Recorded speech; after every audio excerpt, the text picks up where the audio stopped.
Welcome to the Capital News. I'm your host, Alex Koritis. Today is January 3rd, 2020. Thank you so much for joining me.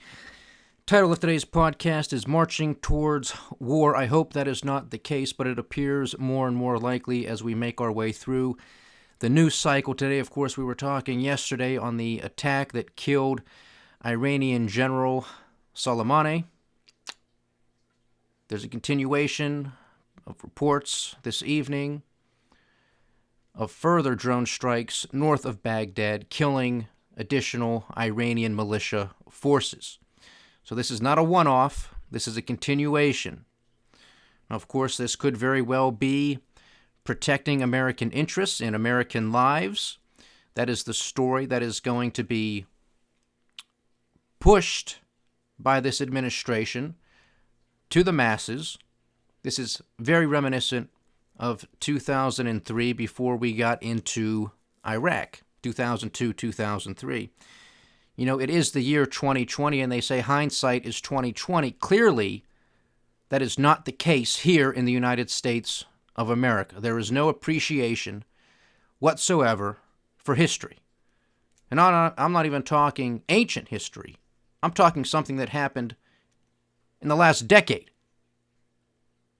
It doesn't matter what we're talking about. It doesn't matter if we're talking about foreign policy blunders. It doesn't matter if we're talking about economic policy blunders. It doesn't make any difference. We're just going to continue with the same old song and dance, with the same playbook, with the same script. And basically, we're doing with the same cast of characters.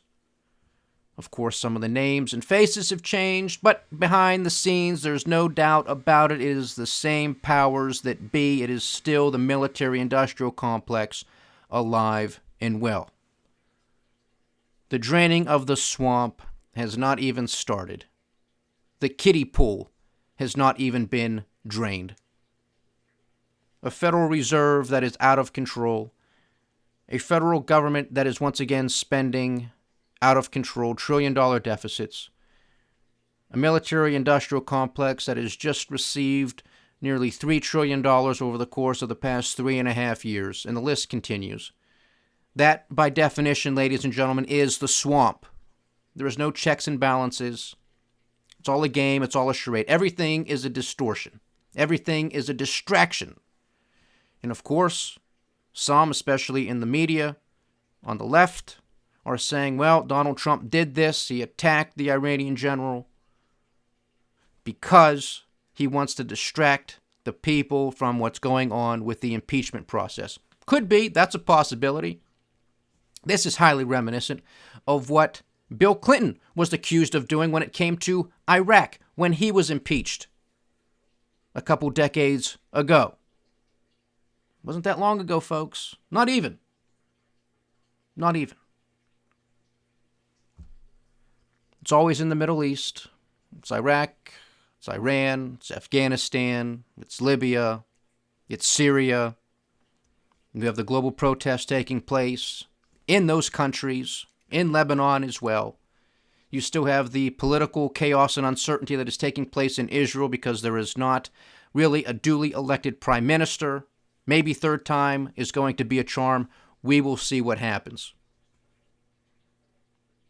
But hindsight is not 2020 here in the United States of America. It is the same song and dance.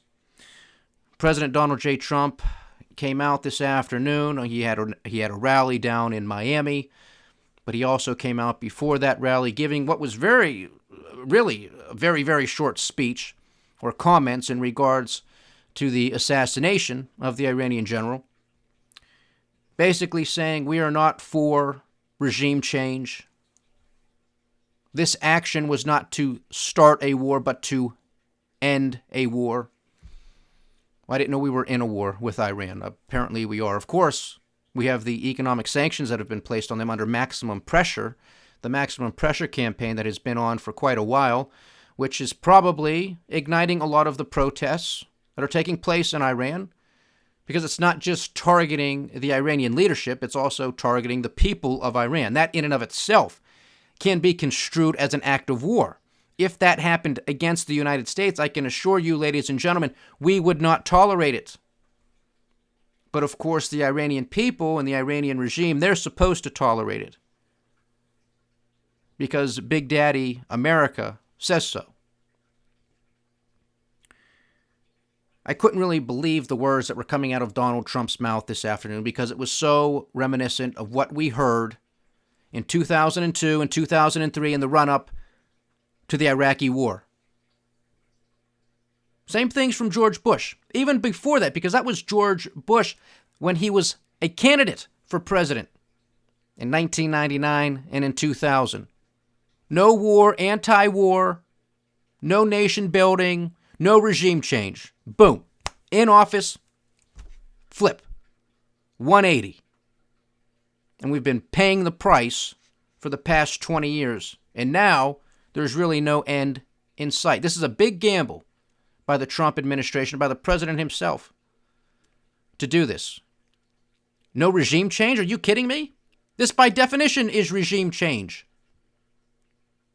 We read that article from the New York Times yesterday, and there's been nothing but stories through every media channel. I don't care who you're listening to, liberal, conservative, middle of the road, whatever it is, all in agreement that this Iranian general was top dog.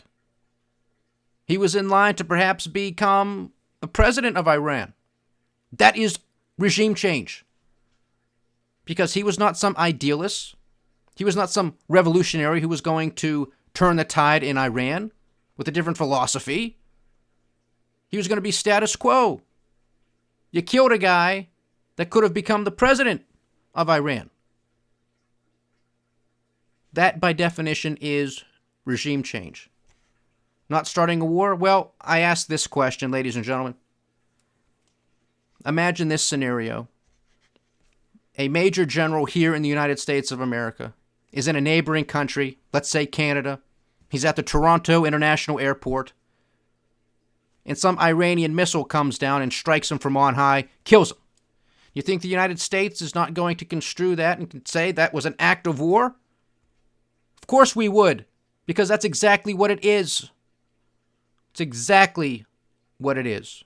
Now, there is no question that there is a whole bunch of serious diplomatic back-channeling taking place between the United States and some proxy, maybe Switzerland, maybe Japan, talking with Iranian counterparts to calm this, to make sure that it does not escalate. Of course, we have no idea how the Iranians are going to respond, but we can imagine that they will.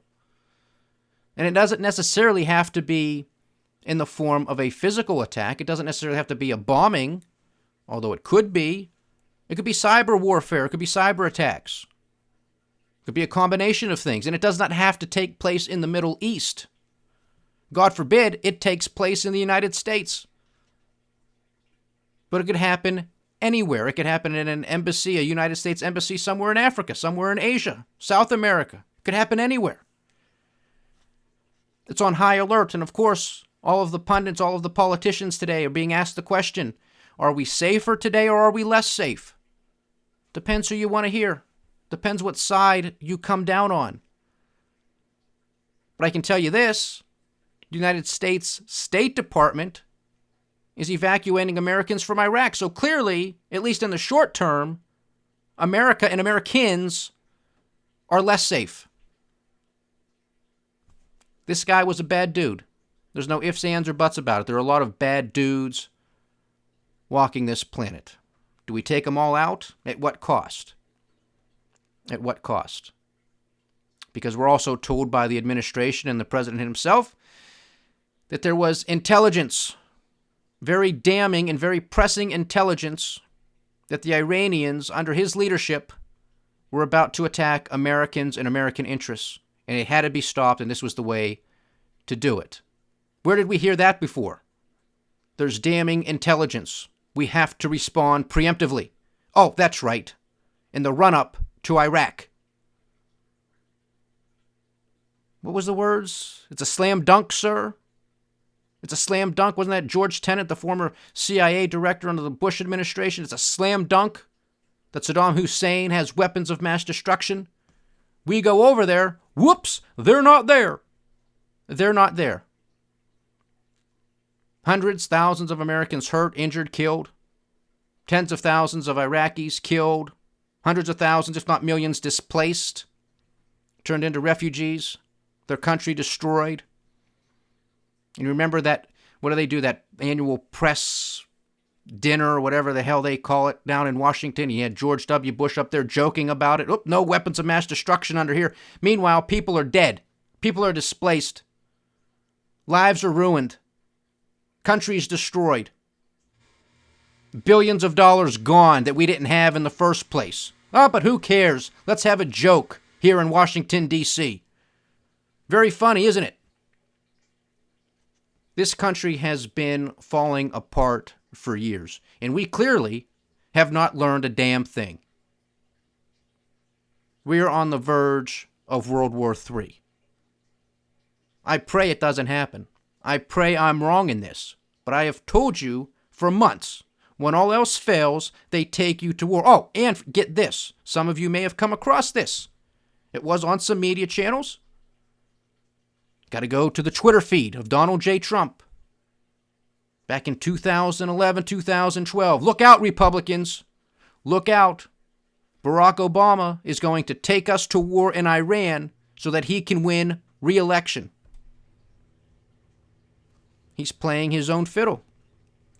It's his own song and dance. It was in Donald Trump's head when he was a civilian sitting in Trump Tower 8 years ago, 9 years ago.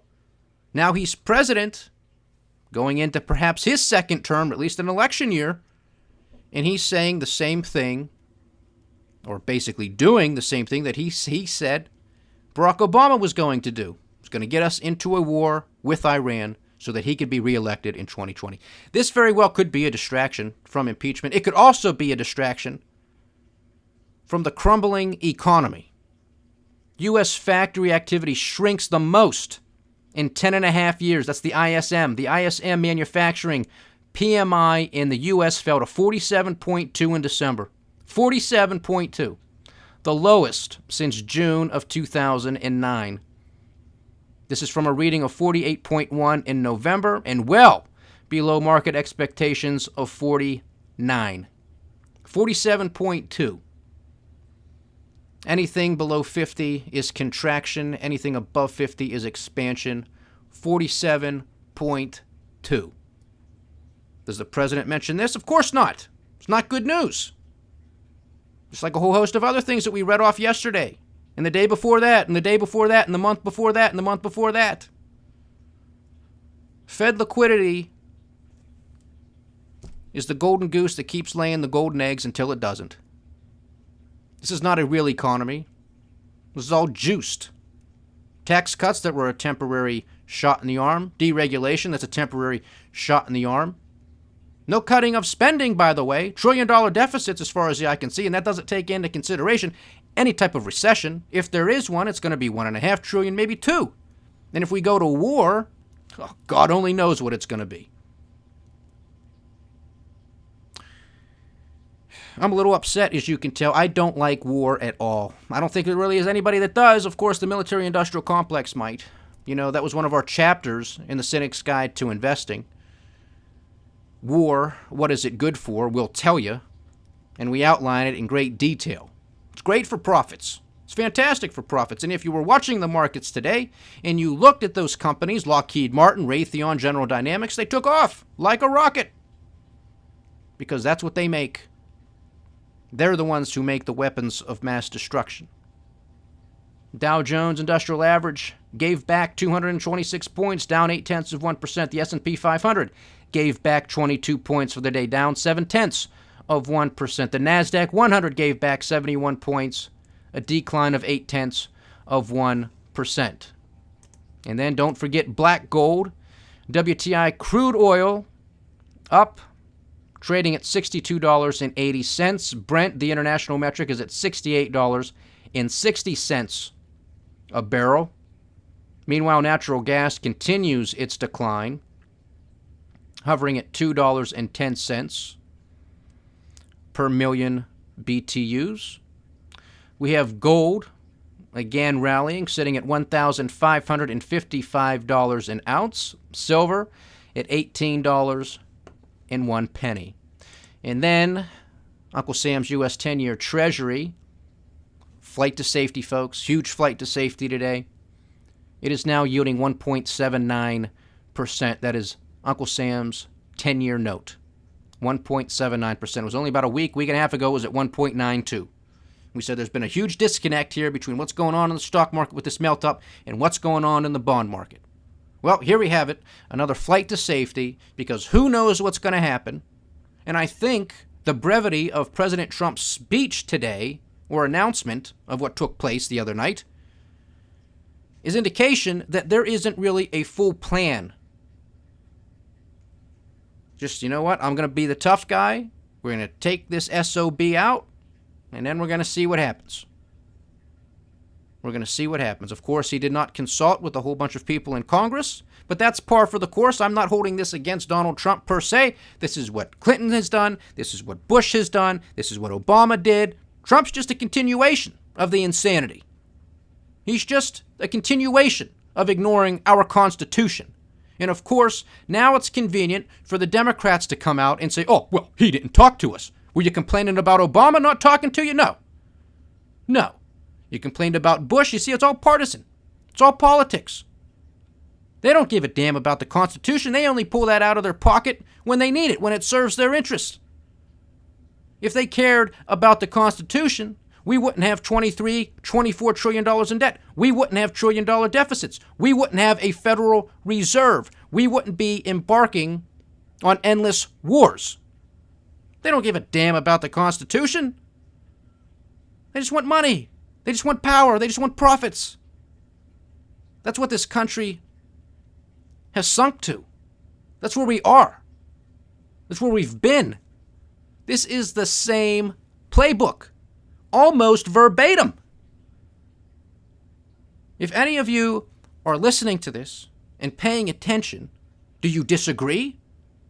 Go back and YouTube something that George W. Bush or Vice President Dick Cheney said in 2002 and 2003. It's exactly what Donald Trump is saying.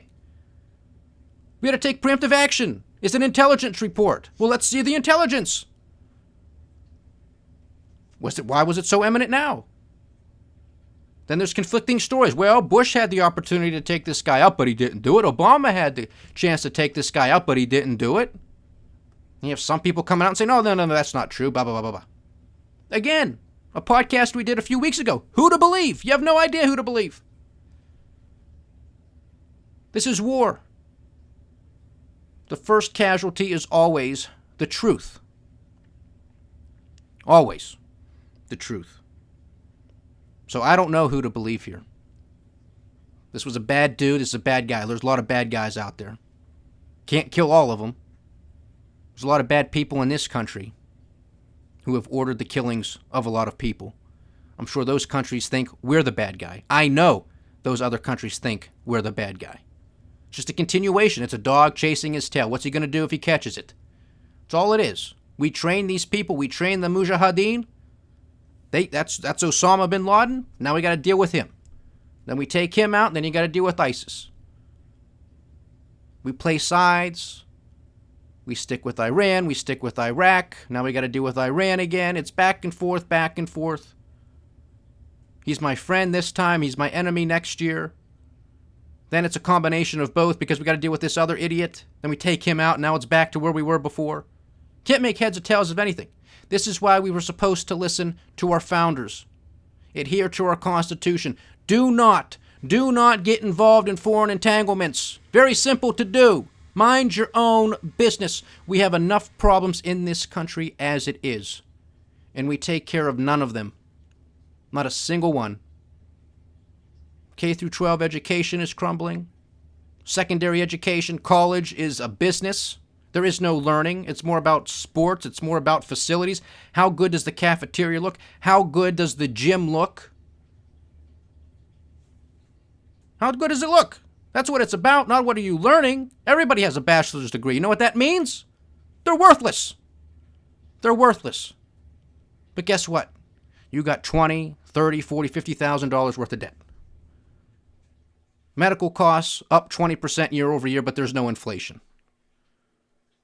A president who is calling openly for negative interest rates. the stealing of your money, your purchasing power. The list goes on and on and on. Infrastructure crumbling. Manufacturing in contraction. Transports in contraction. Retail in contraction. Construction in contraction. PMI numbers at 10.5-year lows. Another report out today. 9 states are headed towards contraction. 9 states. You say, well, Alex, there's 41 others that are at least flat or going up. Yeah, that's true. But guess what? We haven't seen this since the Great Recession either. So, how do you square the circle when we're told this is the greatest economy ever in the history of the United States? Try doing that geometry. Square that circle. These are the facts. So what's the distraction? Is it the impeachment? Are things going to get hairy there? Are we really going to see the truth? What was the cover-up? What was going on? Or is it the economy? Can't keep it propped up anymore. Where's the trade deal? 11 days away it's supposed to be signed. Will it? Will it be signed? Guess we're going to find out here shortly. Is it going to mean anything? Or has it been just a prop-up measure for the past year and a half being jerked around? Prop it up. Buy the rumor, sell the fact. Is that what's going to happen? When all else fails, take them to war. Got to get those oil prices up. What's the game here? What's the game? Is this a gamble? Is this truly calculated by the White House and the administration to take this guy out? To get the Iranians, say, hey, we're serious here. We're showing you business. Now get back to the negotiating table. Even though we're the ones who walked away from the negotiating table, we're the ones that tore up the deal. Iran said, okay, you're going to tear up the deal. We're going to continue to enriching uranium. And then Donald Trump and company, maximum pressure. We don't like that. And now this, the escalation, the tit for tat, the attacks, the drone strikes, everything. From both sides. I commended the president for his restraint months ago. Now it appears that the heat in the kitchen is really coming to a boil. I know if these attacks were done against the United States of America, we would have retaliated by now. Now, of course, I guess you can say that's the perk of being the big man on campus. And the Iranians know it. They know, militarily speaking, they cannot defeat us. They can't. Especially if we take the gloves off. But of course, Iran is a bigger threat than was Iraq, than was Afghanistan. They're a better equipped military, better trained military. They have better hardware. It's not going to be easy. The terrain, very difficult in Iran. How much more do we want to spend? How much more do we want to waste? And of course, Donald Trump was the candidate of peace. Anti-war. Bringing troops home. Well, we're going to send another 3,000 to 3,500 more troops over there right now. In addition to the 14,000 that they already say are in the area. And I believe that number is a lot higher than that. Because it's not just troops. It's equipment, it's hardware, it's software, it's everything. I told you, when you spend that kind of money, you're preparing for something. Donald Trump wants to come out. There was no bullets. There was no ammunition when I came in. Nothing. $3 trillion is a hell of a lot of ammunition. What are we going to use it for? Well, apparently we're about to find out. This is getting ridiculous. And it's only the third day of 2020. Hindsight, we did not learn a damn thing over these past couple decades. And that's all. You go back further, of course you can go back further and say, well, yeah, there's one more example where we're doing the same thing, expecting a different result. That, by definition, is insanity. But that's what we're doing. Day after day, night after night, week after week, year after year. Republican, Democrat in office, it makes no difference. I hope you're starting to understand this. It is divide and conquer, and they are playing all of us like a fiddle. Doesn't matter who's in that White House, it's the same jazz. It's the same song, same dance, just a different face. It's all it is a release valve for the masses. Democrat for 8 years, the Republicans are boiling over, release. Let's get a Republican in there. Maybe 4 years, maybe 8 years. Democrats come to a boil, release. Get the Democrat in there. That's all it is. Swinging back and forth, back and forth. $23, $24 trillion in a national debt. that's never going to be paid back. Hundreds of trillions in unfunded liabilities. That's your Medicare, your Medicaid, your pensions, all that stuff. These people aren't going to be paid. Their standard of living is going to collapse. This is what they are dependent on. Social Security was supposed to be supplemental income. No, that's what people are surviving off of. And of course, the cost of living adjustment is not true. So you're getting screwed twice. You had to pay the tax for your entire working career, and then the government screws with the calculation of inflation, so you get paid even less. Meanwhile, the cost of living is a lot higher than what they report. We all know this. Any of this making sense? Does Donald Trump talk about any of these points? The answer is no. Does Bernie Sanders, Elizabeth Warren, Joe Biden, does anybody talk about these issues? No, they do not. It's all about gay rights. Do we have to have 3 bathrooms? We got to build a wall and Mexico's going to pay for it. It has nothing to do with anything of the fundamental structural issues that need to be amended and changed in this country. Abolish the Federal Reserve. Anybody talking about that? Nope. Abolishing the federal income tax. Anybody talking about that? Nope. Educating the people as to why you need to abolish the Federal Reserve and the federal income tax. Any of that? No. No. Not a lick. It's divide and conquer. They're coming to take your guns. They're going to take abortion away.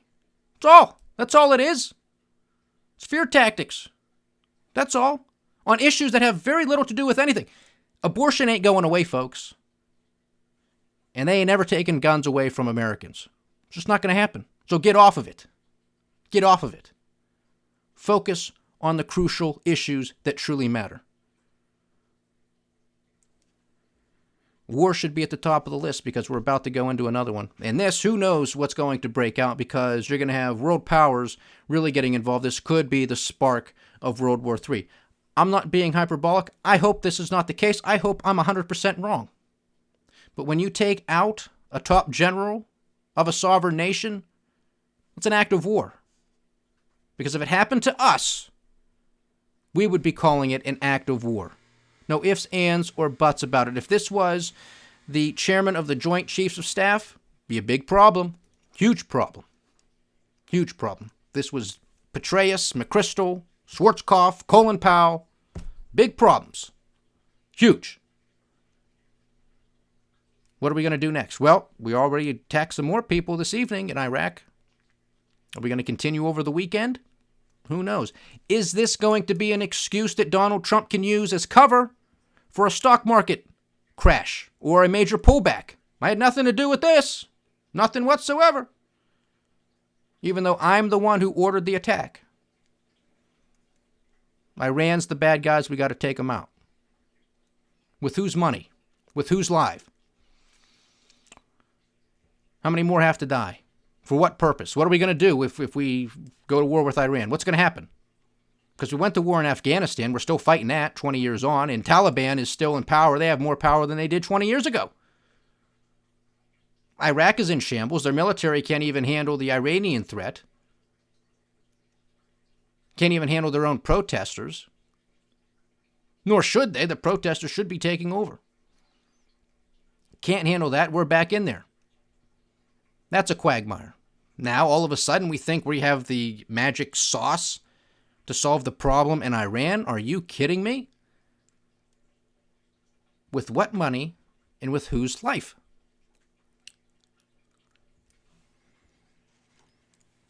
This is serious stuff.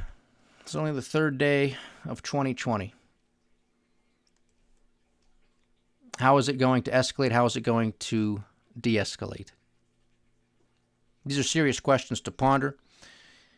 We imagine that following the 3 days of mourning for the Iranian general, it's likely that the Iranians will respond after that. They could respond. They could be responding right now as I'm doing this podcast. Who knows? Who knows? Maybe it's being foiled by, the CIA or some type of U.S. intelligence or special operations. That very well could be taking place as well. We'll never know. We'll never know. We're not going to know the truth. These intelligence reports are not likely going to come out. Maybe years and years down the road they will, but not now. Highly unlikely, unless there's some type of major leak or whistleblower that comes out and says this was nothing. This was a standard report. This was a standard threat. And the belief that getting rid of this guy is going to solve the problem is also ridiculous. There wasn't a number 2, not a number 3 guy, not a number 4 guy, not a right-hand man, nobody else. You're telling me if we lost one general, that would be it for the United States of America? I don't think so. There's always somebody to replace you. They'd say, well, this guy was the mastermind. You think he's the only one that can think? I think not. You think he's the only one that can plot attacks? I think not. So how much further is this going to go? Because we know for a fact that especially the hardliners in Iran are advising to attack the United States of America in some form or another, whether that's physically with bombs, weapons, or whether it's cyber or a combination thereof. They've already made the threat that there's going to be harsh revenge on the United States of America. They can't afford really to look weak against other countries in the nation, particularly Saudi Arabia. This was an act of war. I don't know if Donald Trump fully understands that or if he was just trying to be the tough guy and say, well, somebody had to do it. Bush didn't do it. Obama didn't do it. So I'm going to do it. Again, this was a bad dude that we got rid of. But there are plenty that are going to fill his shoes. And they could be just as bad, if not worse. And if you go after them, well, then it is war. And what's the cost and what's the goal? Because we were told we're not after regime change. Of course, I don't believe that for a second. We're not after nation building. Of course, I don't believe that for a second. It's scary. It's frightening how the same rhetoric is being used only 17, 18 years later. You know, you had a Republican in office in 1990. Oops, in Iraq we go. We had a Republican in office in 2002, 2003. Oops, into Iraq we go. 2020, we have a Republican president in office, and back into Iraq we go, and perhaps Iran this time as well. And not to mention the global protests taking place globally. You know the countries because we talk about them here all the time. And then what is this going to do for the 2020 race? Is Donald Trump going to look like the tough guy, the strong man? So, hey, we got to let Donald Trump go in there because he's going to take off the gloves. He's going to let the generals do their business, and we're going to take out these bastards of grace. All right, hoorah, hoorah, USA. Or is somebody like Bernie Sanders going to gain traction because he has been consistently anti-war basically for his entire political career. Joe Biden, not the case. Not the case. He voted for Iraq, the Iraqi War. Sanders did not. So there is a strong distinction, differentiation. America typically does like the pro-peace, anti-war candidate. That was George Bush in 2000. That was Barack Obama. That was Donald Trump. Okay? The United States likes to vote in the person who is anti-war, pro-peace, and then that individual gets in there and we end up in war. Huh, go figure. Go figure. Just like Donald Trump saying when he was a candidate, what the Federal Reserve is doing is disastrous to this economy. It's all a bubble. Then he gets in there. Hey, keep the bubble going, man. I'm here. Keep the bubble going. In fact, put the pedal to the metal. I don't care what you do. 2020, we've learned nothing. Nothing. It is Friday. Enjoy your weekend. Perhaps I will do a week ahead segment on Sunday if there is breaking news or something strikes a chord and I have to just vent. I will do so. If not, enjoy your weekend and you will catch me back here on Monday. Stay diversified, stay vigilant, and stay with the Capital News. I am Alex Karitis. Godspeed.